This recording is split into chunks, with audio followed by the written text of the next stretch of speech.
Today, I'd like to welcome Stephanie Center to the show. Stephanie is the host of Revolutionary Health Podcast. Welcome, Stephanie. Hi, Brandy. Thanks so much for having me. Thank you so much for being here. So I discovered your podcast back when it was Holistic Health with Steph and fell in love with it, I think, from the very first episode I listened to, and wanted to have you on today just to share your story. Well, thanks. You know that I'm a huge fan of you and Raid Organica.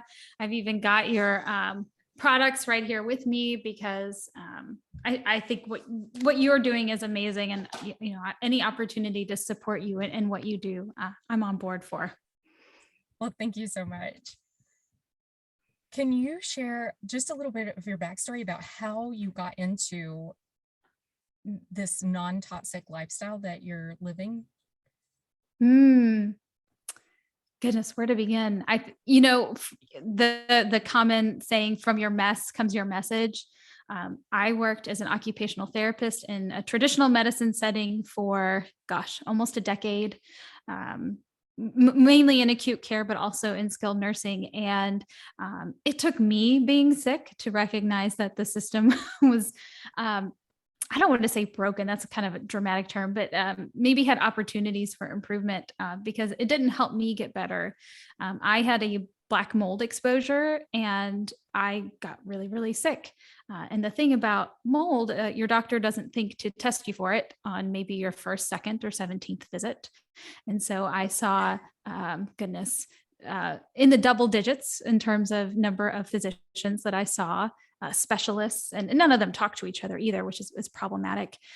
Had surgery, 2 unnecessary medical procedures. So I kind of went through the ringer, and I looked down one day. I think I was 29 at the time. I looked down one day and I had like all these prescription medications, and I was like, whoa, I have never been on prescription medications before. How am I? I'm 29. How am I taking so many? And oh, by the way, I still feel like crap. So funny thing about mold, if you don't address the mold issue, it doesn't matter how many prescription medications you take, because mold will just continue to grow and colonize in your body if you don't take care of it. And I'm not against prescription medications. I did end up taking itraconazole, which is a great antifungal, and that helped clear me up. Also removing myself from the moldy situation also was really imperative.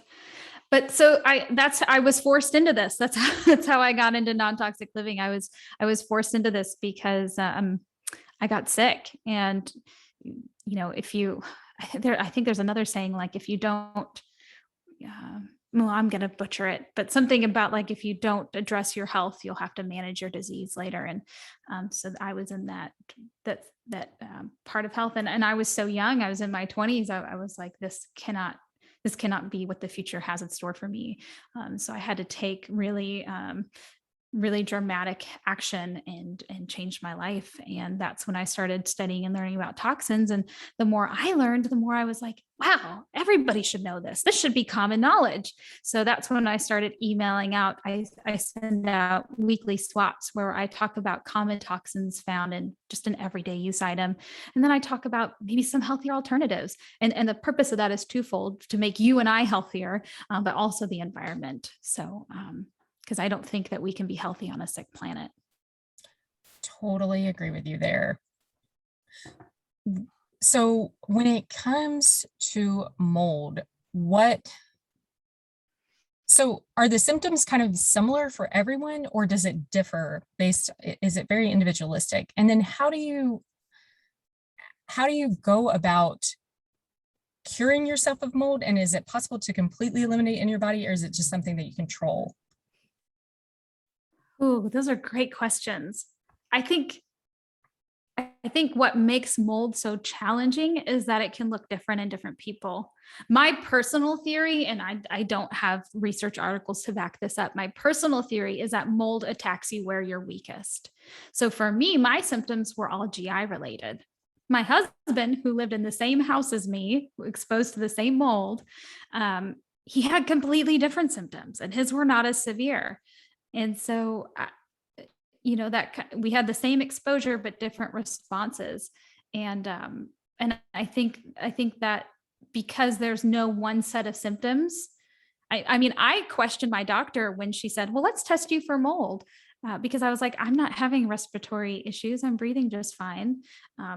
Turns out that's not necessarily indicative of mold illness. And so I was under this false pretense that mold, if you had a mold exposure and you were susceptible to mold, and that's a whole other issue, is how susceptible are you to a mold illness if you are exposed?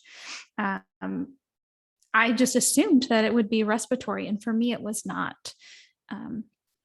You had other questions, but I don't remember them. And then what does it look like when you start treating it? Like, can you completely eliminate it, or is it something you just get down to base level? That's an interesting question. I don't know that I have an answer to that. I would assume that you bring it. I think that, I mean, we all have a fungal community in our gut, in our bodies. And so my assumption would be that you would want like a small amount of a fungal community, just like, E. coli is a natural bacteria in our bodies that we need a little bit of, but if we have too much, we all know E. coli is bad, right? If there's too much E. coli in Lake Michigan, they shut down the beach. Same with other. So I wonder if it's the same thing, if it's similar, but I don't know. Okay. So would it be strain related? Like maybe that's it. Like because you were dealing with black mold, and then for instance, Candida overgrowth would be another issue with other people. So is that possibly it? It's just when we move over into fungi and mold, I don't really know much about that. I mean, we all talk about bacteria when we talk about our microbiome, not necessarily yeast and different kinds of molds.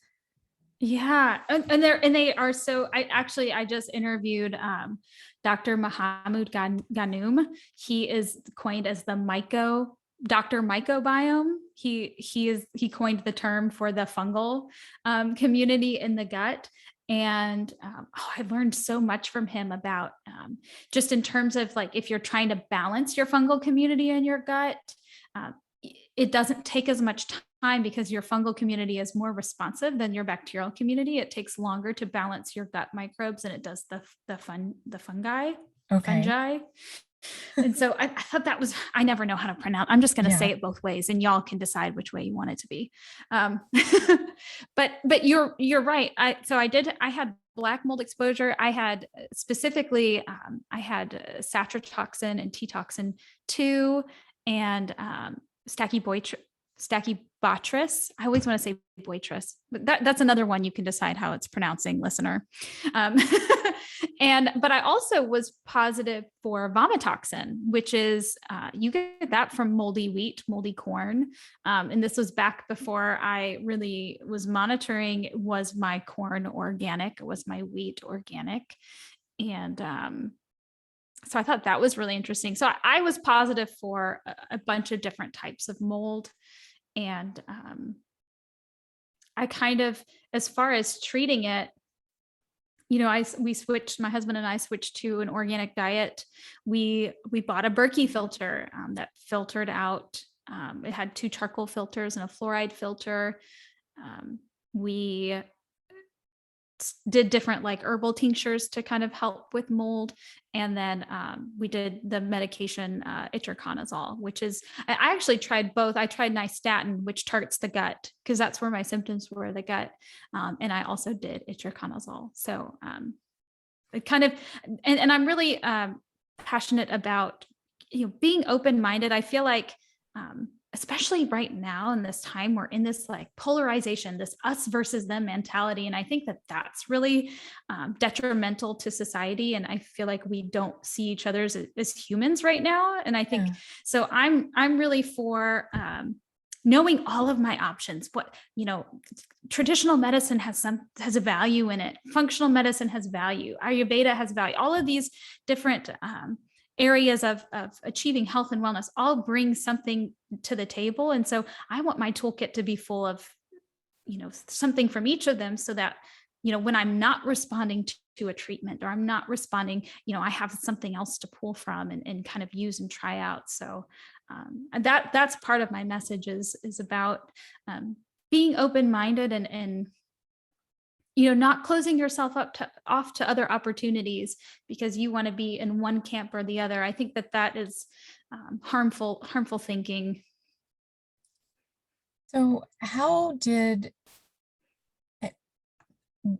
I guess, when did you transition from occupational therapy into working more with functional medicine? Was it about the time of your diagnosis with black mold?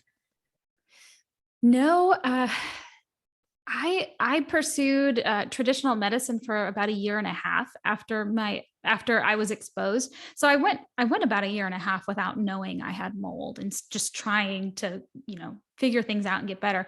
I Not to overshare, but like my digestion had come to a complete halt. Like I was not digesting food. I would eat it, it would sit in my stomach, and my stomach would not empty into my small intestines, and it felt like things were just rotting in my stomach. And I still have issue with kind of feeling full all the time and working on really opening that the base of my stomach open so that I can empty into the small intestines. And so I made the transition. My last shift at the hospital was December 18th, 2020, but I did both at the same time. Like I was working I was working in the hospital, but I was also seeing clients. And I didn't transition to doing what I do now full time until July of this year. So I worked for a university for a while in there too. So definitely different things. I see value in occupational therapy. It's not that I don't see value there. I just felt really limited in the way that I could help people when I was governed by insurance companies and billable time. If anybody that's listening is a therapist, you know that your job is productivity, productivity, productivity. How many patients can you see in a day? What percentage of your day is billable to insurance? And I feel like, and I noticed this even in different areas of business, that it's always about productivity. And I think we're going to reach a point where you can't get more productive. And I was working in facilities sometimes that would require like 90 something percent productivity. And it's like, okay, in the nicest way, if my job is to get you more safe and independent in self-care tasks like bathing, dressing, toileting, how am I going to have one hand on my computer and one hand steadying you while you're in the shower? That's not possible. So now we're talking about reducing our quality of care, right? Because my company cares more about my ability to type these notes that will be reimbursed by insurance than they do about me helping people with showers. And so you're going to see a lot of dirty people in nursing homes because we just can't, there's not enough staff, and there's not enough, and therapists really don't have the ability to help with those types of things because we have to have our hands on the computer the whole time. And for me, that was exhausting. That was just, I can't provide the type of care that I want to. And it was just kind of toxic work environments. And for me, just my heart, I couldn't do it anymore. So, and I figured out other ways to help people. And the focus of my practice is still, I want you to have an optimal quality of life. I want you to be safe, participatory, and independent in self-care as long as possible. So what we're going to do is we're going to measure your hormones. We're going to figure that out. We're going to look at what's going on in your gut. We're going to look at organic acids. We're going to look for opportunities where your body is telling us there are these hidden underlying stressors. And we're going to work together to uncover those so that you can take over, essentially take control of your health, and you'll have longevity in that. You'll be independent and taking care of yourself, and you'll have that better quality of life. So I do feel like OT is personally connected to the work I do today, just not in a standard, let's bill your insurance kind of way. Right. And I love that you mentioned it was a toxic work environment, and just about how toxicity can creep into anywhere. It's not necessarily the things that go into our body physically. It's also the things that come into our body emotionally and mentally as well. So love that. Mhm. So how, okay, so I really want to circle around to your liver detox, which I know is a program that you're not offering right now. Um, just to talk through your experience with that and what was going on with the Mm. clients that you were working with. Yeah, well, I approach my work with curiosity and open-mindedness and humility. I'll just start there. Um, that my 10-day liver detox was my flagship program. So if I back up to when I was working at the hospital, I was doing a lot of taking notes on clinical data. I helped to start, I helped our team to get, oh my goodness, what is it? Joint Commission accreditation for our spine and joint unit. So I was taking information on um, patients getting out of bed post-op day 0. Okay, so other things that I was noticing while I was looking at this data is an uptick in non-alcoholic fatty liver disease and Hashimoto's, especially in young people. So I started to ask questions, and this is back before I had my business when I was just a really curious person working in a hospital. I was like, what? Like, I'd never heard of non-alcoholic fatty liver disease. I've heard of alcoholic cirrhosis of the liver, but I'm seeing like 40-year-olds coming to the hospital. They don't necessarily look super unhealthy, but they have non-alcohol. And how are we even diagnosing that? Like, I just had so many questions. And then that kind of got me started on this obsession with liver health. And I'm still obsessed with liver health. But so I was like, oh, well, I need to come up with a program for us to have to clean our livers, because I think that this is playing a role in our inability to lose weight. A lot of people have acne, like breaking out. I think that plays a role in it. And so, how can we safely kind of give the liver a cleanse? This was not some sort of like trendy juice cleanse. I'm not about that. This was we're going to eat 3 meals a day kind of cleanse. But they were strategically chosen foods. And it took me a really long time to develop the food protocol for this detox, because it was a lot of reading, and it was really hard. I'm not the best at creating recipes, so I was trying to put things together that sounded good, that were also beneficial to the liver. But the reason that I don't offer this program anymore is because I started to realize the people that I'm serving are not well enough to complete a detox safely. Even though this is a gentle whole foods detox, they just didn't have the energy. And so I had to discontinue that and ask myself, okay, why are we so sick? Why are people not healthy enough to do this whole foods based liver cleanse? What did I miss? What's going on? And so that's when I started doing deeper research into mitochondrial health. And that's what led me ultimately down the road of looking at glyphosate, which was not in my radar at the time. And mineral metabolism. How do we metabolize minerals? Because I know, I had just left traditional medicine, right, where they had prescribed me a bunch of drugs, and I went to see a functional medicine doctor. And I looked down one day in my early 30s, and I was like, oh, I'm taking a bunch of supplements. How is this any different than taking a bunch of drugs? I don't know. Let me look and see how we metabolize these things. Could this possibly be doing more harm than good? Or am I actually absorbing? I had gut problems. Am I actually absorbing the things that I'm taking? And so now I really scrutinize supplements before I put them into my body. And so again, when we know better, we do better. And there's a learning journey there, right? I was taking small steps over time to learn how to be better, take better care of myself, and ultimately those that I serve. Yes, and I absolutely love that, Steph. So you brought up so many points here that I'd really like to get into. So most notably, like the bioavailable form of all of these supplements and the minerals. And I know you've had Morley Robbins on your show a few times now to talk about this, which love his first episode with you. And so we can here I feel like we could either segue and talk about minerals for a second, or we can go ahead and start talking about glyphosate. Dealer's choice. I have both of those books with me. I have Toxic Legacy right here, and I have Cure, Morley's book. I have Stephanie Sev's book on glyphosate. I have Morley Robbins' book on minerals. They both came out this year. Stephanie's book came out in July, and Morley's came out just a couple weeks ago. So I'm overloaded with information right now. I don't even know what to do with it all.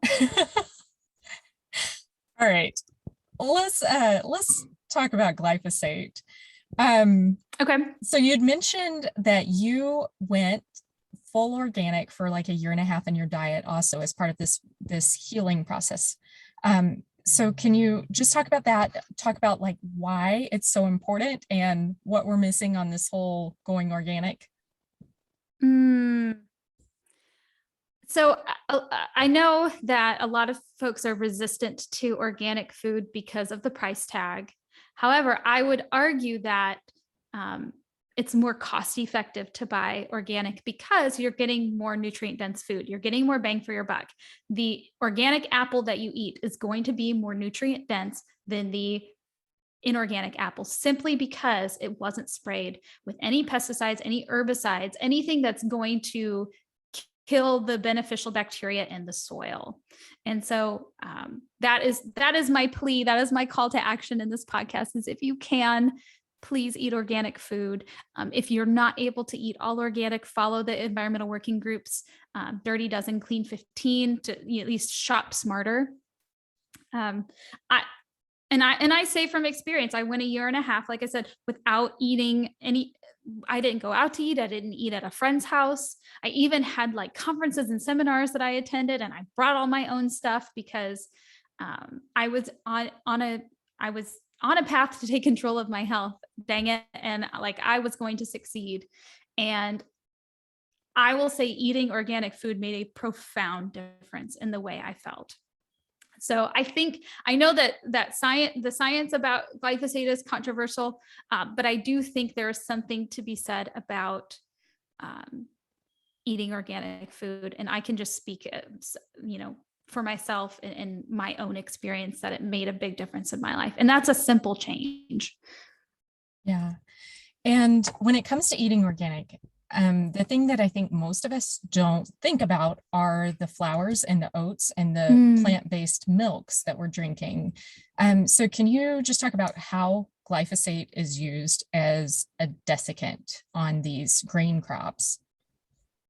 Yeah, you might know more about this than I do, Brandy. Yeah, I know that the glyphosate is sprayed on wheat as a desiccant, like when it's being harvested, and the purpose is to basically to save time and to also, I think, to kill, whatever's left before, towards the end of the harvest season. But yeah, celiac disease is on the rise. You can't help but wonder, does glyphosate play a role in that? Because historically, glyphosate was not sprayed on wheat products, and historically, celiac disease was not very common. Now you can go to a lot of restaurants and order gluten-free items. So it does make me wonder, because glyphosate was patented in 1969. I think they applied for the patent in 68, but got it in 69. So we're talking about like since the early 1970s, this product was being pretty widely used. And then the introduction of GMOs in 1996, which is just Roundup Ready crops, increased the usage of glyphosate. So I think it'd be interesting to compare, and I haven't done this, data between like 1970 and 1996. And then between 1996 and now, and see maybe what differences are there in terms of usage of glyphosate. But I wonder, do people have a gluten problem, or do they have a glyphosate problem? And if we removed the glyphosate from gluten, would we all be okay? I can tell you, I spent some time in England. I got to study abroad there. I had no trouble eating the food there. And I've been to Europe several times, and I always, when I'm in France, I eat the baguette. Are you kidding me? But I'm in Belgium, I enjoy, when I'm traveling, I don't ever have digestive issues over there. But here in the States, I do. I don't respond well to regular wheat products. Now, my husband and I, we have started buying glyphosate-free organic wheat bread, and I do fine with that. So I think you ask a good question. I would love to know more. Yeah. And I mean, this is why I don't drink oat milk, because the large oat milk producers in this country, they use gluten-free oats, which that's great, but they don't use organic oats. And oats are one of the crops that are ripened with glyphosate. So I always opt for almond milk when it comes to plant-based milks. But yeah, like I'm with you, organic wheat, organic oats, organic corn even, because Roundup Ready corn is a thing. So yeah, and for me personally, I know I don't tolerate corn very well when I get it from if it's not organic, like if I get it from the grocery store or whatever, corn on the cob, go home and visit family and it's corn season and I'm not doing well. So isn't that so interesting? I find that fascinating. Yeah. It's crazy. I think glyphosate and other herbicides, and I mean that's the thing about glyphosate. It is an herbicide. Like it's not even a pesticide. We wouldn't think of it as being something that is so devastating, but it seems to be just like disruptive to our bodies. And I know there are some theories around this, and one of those is because the way that glyphosate works to kill plants is down this shikimate pathway. And so could you talk just a little bit about that and how that's related to microbes as well? Yes, this is so interesting, Brandy. Oh, I'm really glad you brought this up. So looking back to, I always think it's important to look at the history of something. Why was this even if this is so harmful to our bodies, why was this even approved in 1969? Why was this even allowed? And from what I can read, it appears that glyphosate, I don't know if we mentioned glyphosate is found in Roundup. If you're listening and you're like, what is this glyphosate stuff? It's in the weed killer Roundup. I'm so sorry I didn't start with that. Monsanto is the company that patented it in 1969. Before that, since we're talking about history, before that, it was, oh my gosh, what was the company that had it? It was used as a metal chelator. So it was used as a pipe cleaner before it was used as an herbicide.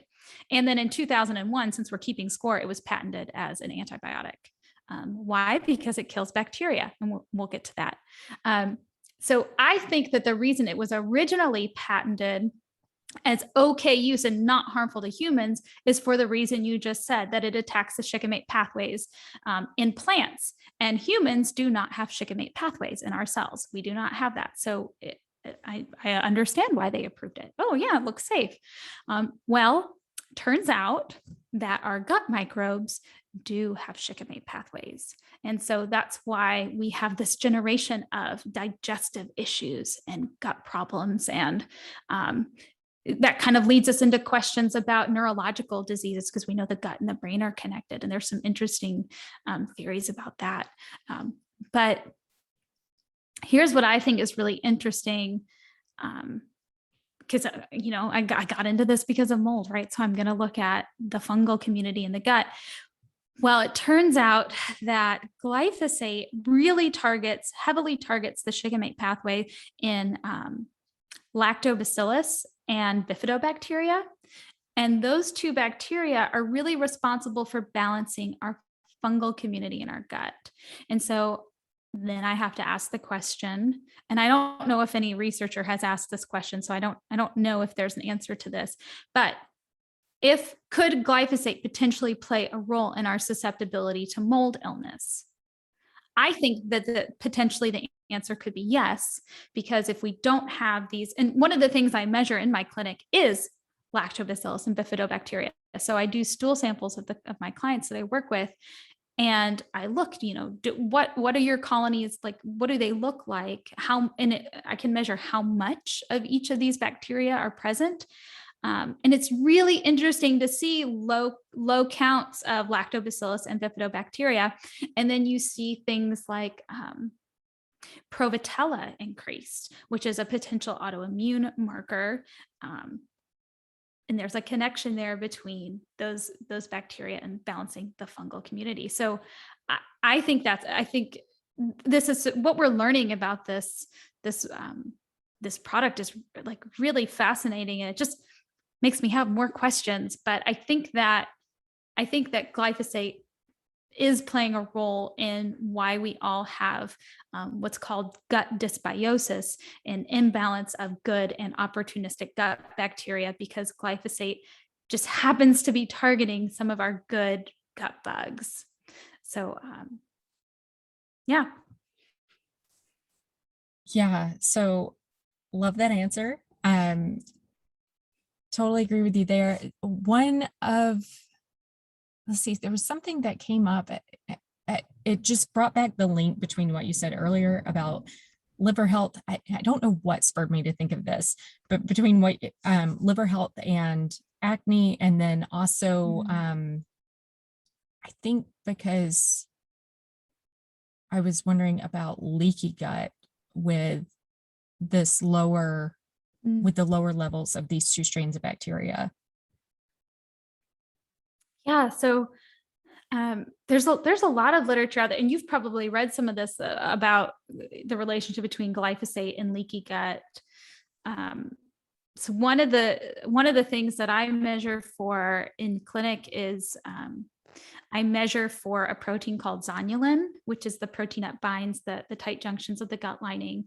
And I'm honestly toyed with like not even measuring it anymore, because I have yet to measure somebody that doesn't have really high levels, which would indicate leaky gut. And it costs more money to add on that part of the test. And I've just kind of, but I'm so curious and data driven. I want to know everybody's zonulin levels. But how can I make the connection between glyphosate and zonulin just with one test? I can also look at anti-gliadin. So are you having a response to gluten? Because most people are not eating organic gluten products, right? If you are, I know about it before the test, and keep that in mind.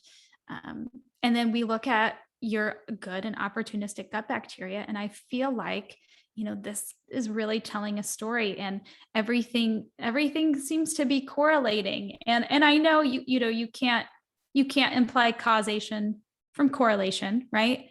Right. But that's where you start, right? You see where things are correlated, and then you ask, well, why are these things correlated? Could one be causing it? Like that informs the questions you ask and you want to learn more about.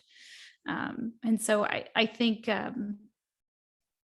I think there is a connection between, and leaky gut just means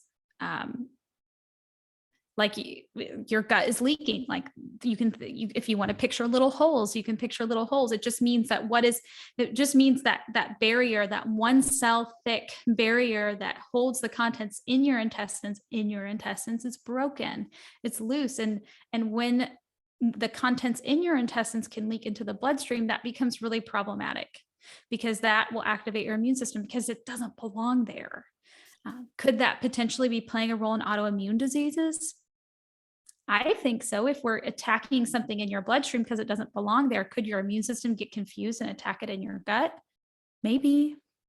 I think these are questions that I used to have more definitive answers to these things. And the more I read, the more I'm like, maybe, I don't know. We'll see. Because I don't think that science has really given us definitive answers, but these are just questions you could be asking yourself, and paying attention to your body. Pay attention to the foods that make you feel good, the ones that don't. We all know when we eat something and it doesn't make us feel good. We know, regardless of if we listen to our bodies or not. I think there's a really interesting connection between glyphosate and leaky gut and potential autoimmune triggers, and even neurological issues, which we haven't really talked about, but I think, you can, there's some really good research with schizophrenia and leaky gut, Yeah. really interesting research with schizophrenia and leaky gut, and how you can reduce some symptoms of schizophrenia by improving your gut integrity. And then also other things that are on the rise, like anxiety and depression. I can't help but wonder, could glyphosate be potentially playing a role in those? Again, I don't know, maybe worth looking at, but yeah. Yeah, I think these are all really great points. Let's see. Okay.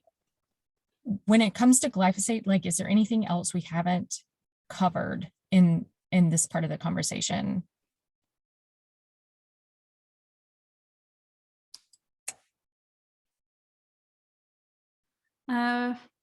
Goodness. I feel like we have, there's so much research on glyphosate right now.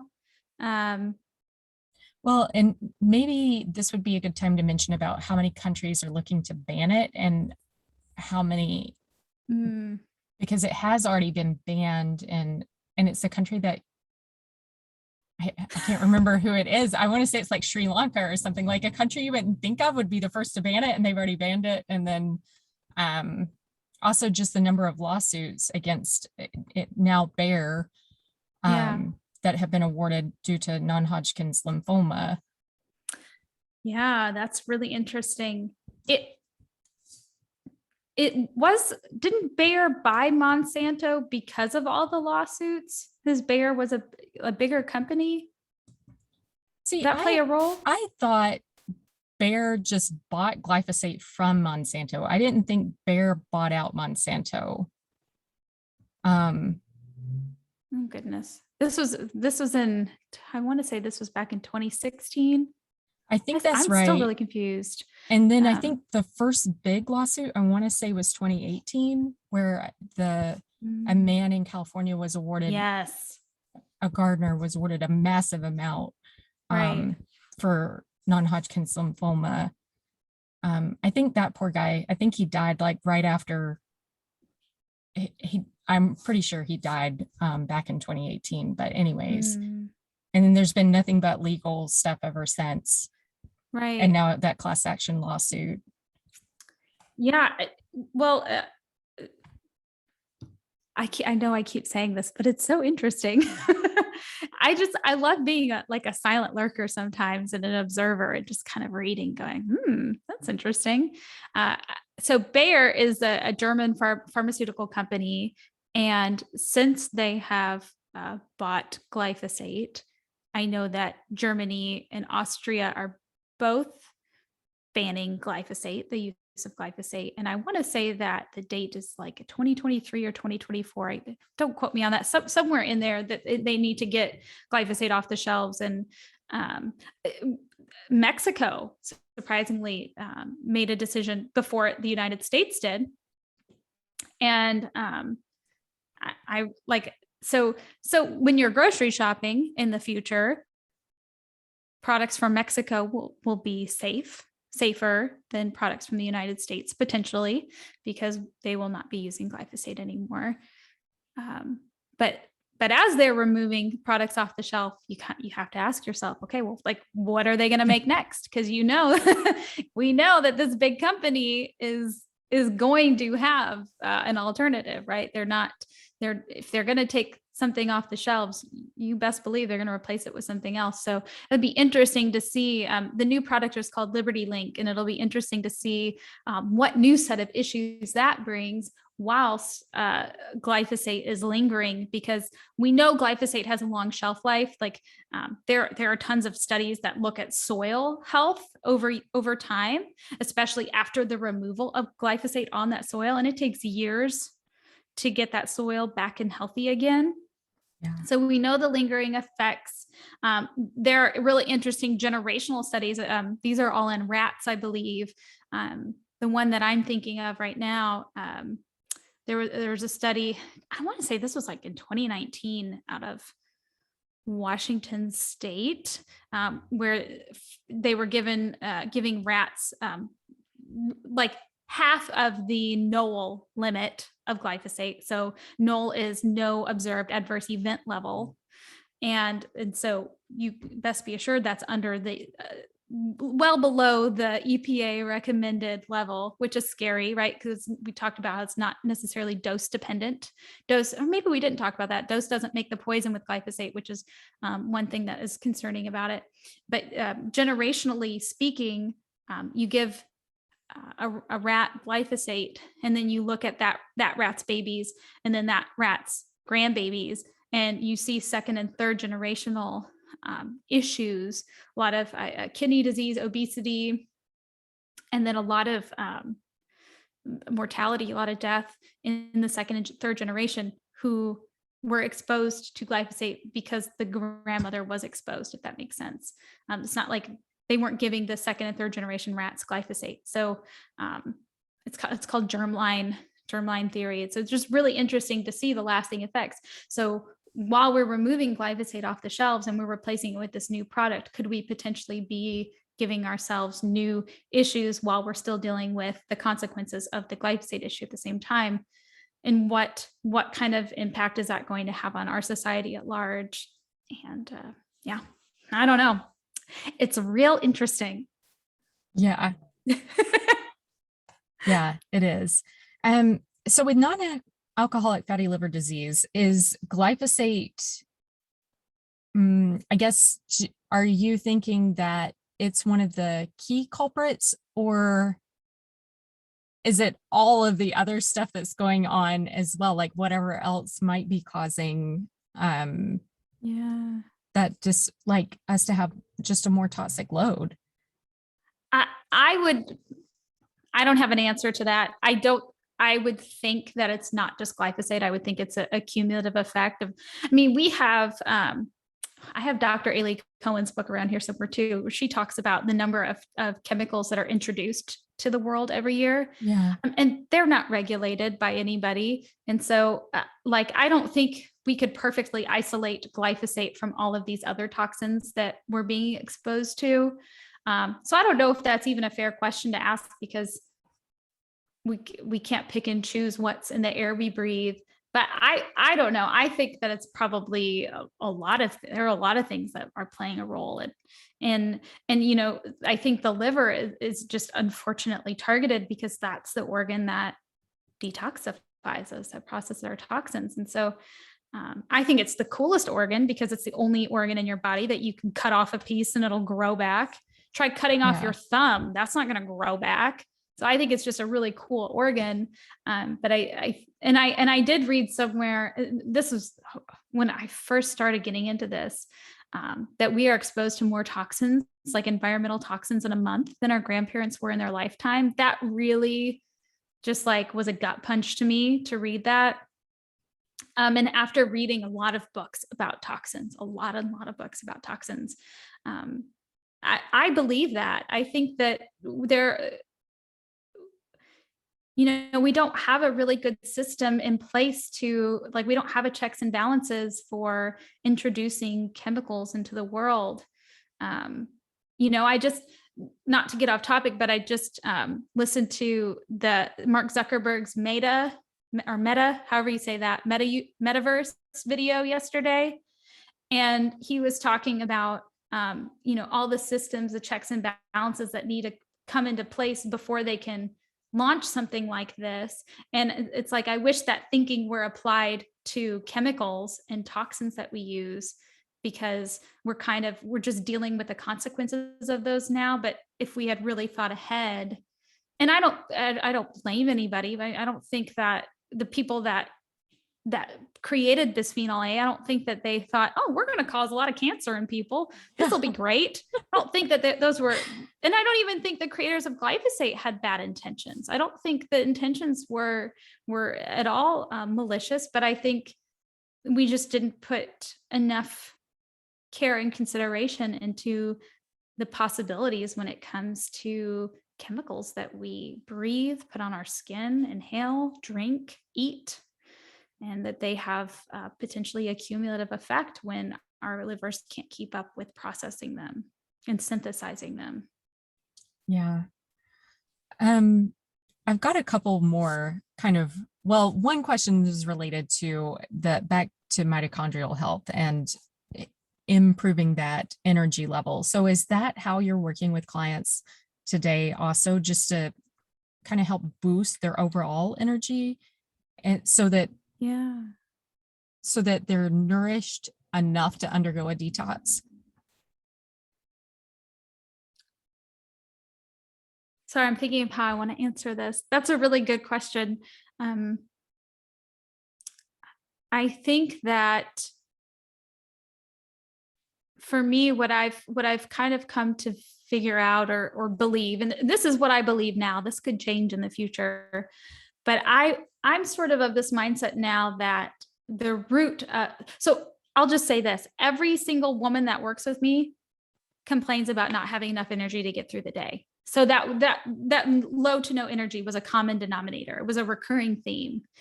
And so again, I have to ask, well, why? I wasn't anticipating that. I was not anticipating that every person I work with have the same, top one or two complaints. And so, how do we make energy? Well, the Krebs cycle. So let's look at our mitochondrial health. And that's like kind of if you're listening and you're like, well, that's a long word. It's the powerhouse of your cell. It's how you create energy. And I'm kind of the mindset now that I feel like disease results in the lack of energy to fight it, the lack of energy to sustain wellness. And so that's why I got interested in things that could potentially impact our mitochondrial health, like glyphosate, like certain medications, certain supplements. And because mitochondrial health is dependent on magnesium. So if your mitochondria is the truck, right, magnesium is the key to the ignition. And you don't drive a truck without a key. Well, maybe some of you have push start cars, but you understand what we're saying, right? You understand the metaphor. So, so that's kind of how I got into learning about minerals, because making energy is mineral dependent. And I am not an expert in that. I am 100% a student in that. It's very complicated, and sometimes it can be overwhelming. And I have to read things multiple times or watch multiple videos because the body is so complex. And I would love to someday be able to break this process down into like easy steps that children could understand. I think this stuff needs to be taught in schools. Like if we understood how our bodies worked at just a basic level, if we understood what amino acids were at a basic level, if we understood minerals and just basic biology, I think we would all be better off. And I think really highly of people that can take really complicated things and simplify them so that children can understand them. So that would be the dream one day, to be able to simplify mitochondrial health. But that's how I got there. It wasn't like I woke up one day and was like, I'm going to start studying mitochondria because that's really interesting to me. It's always something that leads me to these places. I don't just get there on my own. Have you found that? So, okay, I might have misunderstood, but I think you mentioned some supplements as well to help boost that energy. So have you found some that are helping with this, that seem to be helping your clients? Yeah. How do I want to say this? I'm sorry, I'm not really great at words off the top of my head. I have to be thoughtful when I speak. No, you're totally fine. Yeah. So I'll say this. There's not like one supplement that I recommend for everybody. Well, that's not true. I do like the Ion Gut Support, which is Intelligence of Nature. That's Zach Bush's. He's an MD anyways, that has made a profound impact in just how well I digest food. And that's something I tend to use with everybody. As far as mitochondrial health, everybody is stressed out. Everybody is overwhelmed, especially now. And the first thing that we burn is magnesium. Mhm. It's like the number one thing. So that's probably something that's safe for everybody to take. You want to be careful about what kind of magnesium you take and how, and dosage and all of that. It's definitely like, work with somebody if you're unfamiliar with this topic. If you take too much magnesium, you could have diarrhea. So that's not fun. You probably don't want to do that. There are different types of magnesium. Some are more bioavailable than others. Some serve different purposes for different occasions. But magnesium and B vitamins are like kind of the first things that go when you're stressed. So if somebody's really stressed, I know their energy production is not going to be fantastic because they're stressed. And that's one of the reasons that I measure hormones too, right? I'm looking at cortisol to DHEA. I can tell you without hesitation, the women I work with all have cortisol levels that have bottomed out. They're just not producing cortisol anymore because what happens when you're stressed out is you produce more cortisol. So you're usually feeling okay. Yeah. But if you have chronic stress, you can only keep that high level of cortisol for so long before your body just can't produce it anymore. And so that's kind of where I'm finding people to be at, is that in my certification that I have, it's called the exhaustive phase of HPA axis dysfunction. And so I kind of find those things to be correlated. So magnesium can be helpful. But as far as anything else, I'm pretty individualized in what I recommend. So can that be reversed once it's in the exhaustive phase? Absolutely. Okay. Absolutely. Yeah. Your body can heal. I'm a 100% believer in your body can heal. I think your body wants homeostasis. I think your body wants to be well, if only we would just work with and listen to our bodies. Oh my goodness. Yes, I love that. One more question about your Berkey filter. Does it filter out fluoride and chloride or chlorine? Ooh, that's a good question.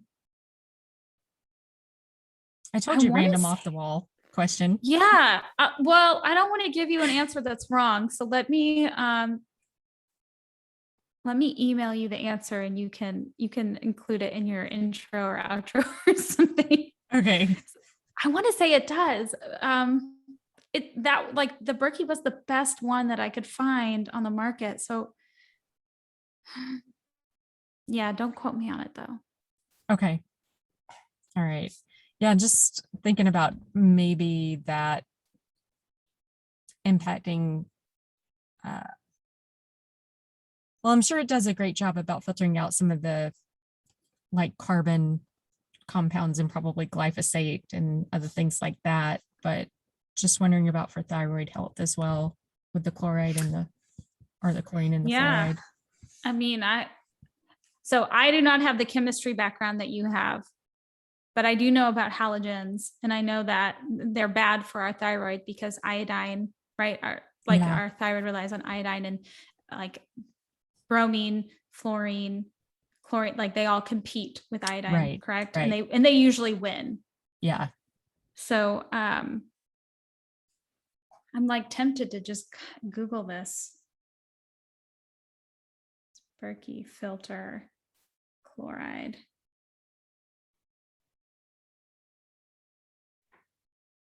Chlorine. Let's see.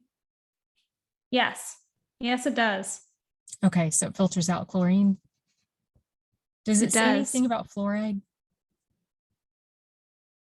I had to buy separate filters for fluoride. Okay.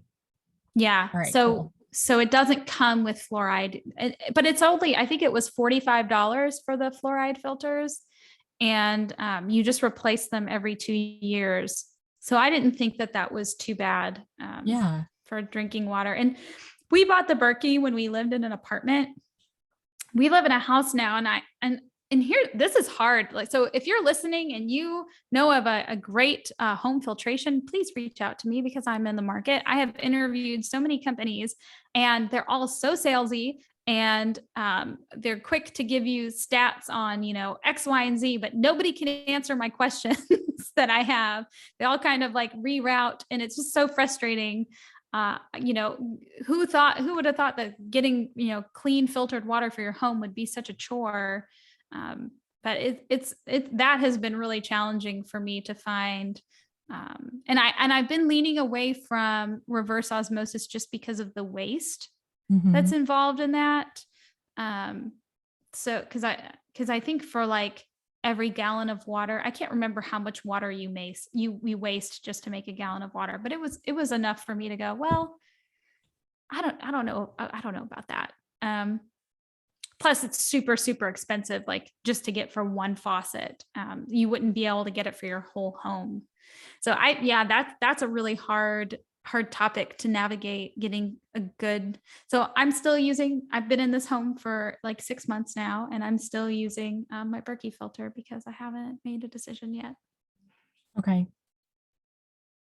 Yeah, that also goes back over to your statement about how you felt much better in England. And it sounds like other parts of Europe as well. And I don't think they're fluoridating their water like we are here in the States. At least most of those countries aren't. No. And many of them don't even, okay, I say many of them. I know at least a few don't chlorinate like we do. Like I think it's Switzerland has some alternate process. Yeah, I don't know. I think just in general, like, I mean, when I started reading about toxins, I started with like, okay, what does the FDA ban versus like, what does the UK ban? And it was like, we have 11 ingredients that are banned in our self-care products, and the UK has like 1,400 plus. So like everything you use across the pond is going to be healthier. So I don't know, maybe it was a cumulative effect because my shampoo and my lotions and, all of that was also, Europe safe. So I don't know, but I think you asked really good questions.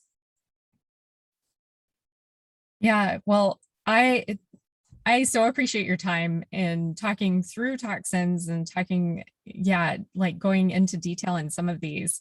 And yes, I love your podcast. Can't say enough good stuff Well, about your thanks. podcast.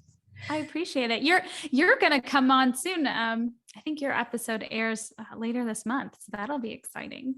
Yeah. Share that with everyone because I really appreciate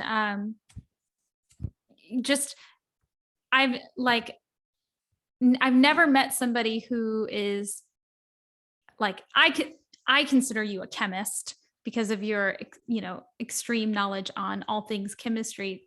For someone to be so knowledgeable and care, you not only care about endocrine disruptors and other potentially toxic chemicals, but you're also really sustainable in the products you make. Like you, instead of getting something from across seas, you find maybe something different but similar. And I think you have something from the Pacific Northwest, so it's a lot more sustainable. Right. What is that ingredient called? Meadowfoam. Meadow.